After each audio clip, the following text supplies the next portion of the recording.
اللي عملناه ما بين تاكو وبازوكا في الستريبس حبينا نعمل النهارده جزء تاني بس في الريزو ما بين تاكو وما بين بازوكا.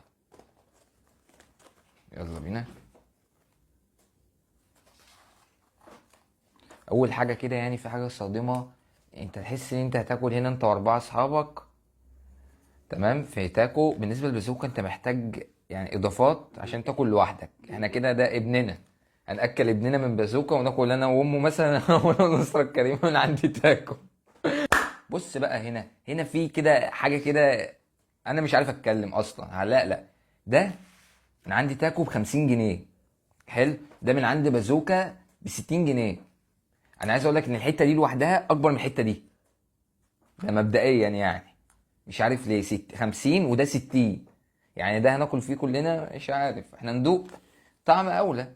بص هنا برضو عدد الفراخ المحطوط كتير، بسم الله ما شاء الله.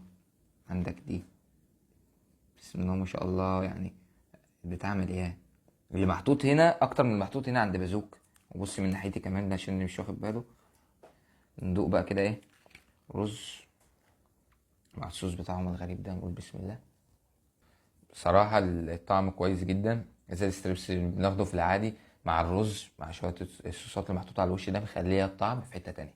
بصراحة ربنا، والريحة من عندي هنا جميلة، جميلة قوي. ده بالنسبة لتاكل.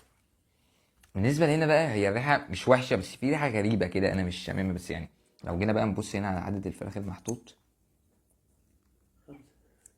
هنلاقوا عديناهم، مفيش تاني تحت. واحد، اتنين، ودي قطعة، يعني لو اعتبرناها بواحدة يبقى تلاتة.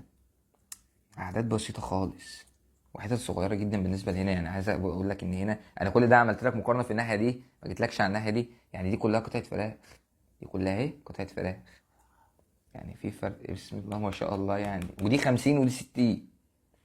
نقول بسم الله. بازوكا برضو كويس، بس هو الصوص بتاع الباربيكيو المحطوط عليه ده مش عارف ما عجبنيش. ممكن يكون كان كعب الرحمن، يعني مش هو وحش، لا انا عبد الرحمن ما بحبوش. بس يعني هنقول مثلا كلحمه هنا وهنا نفس الجوده على فكره، يعني اللي هنا هو اللي هنا جوده جوده واحده، مفيش اي فرق ما بينهم. بس انا كعبد الرحمن لما اجي اشتري تاني، او اي بني ادم عنده شويه مخ، هاكل من تاكو. 60 جنيه 50 جنيه ده كله، 60 جنيه ده فاكيد يعني. تاكو المره دي كسب بنسبه 100 في المليون. كانوا معكم عبد الرحمن الجبري من اخوين، مع السلامه.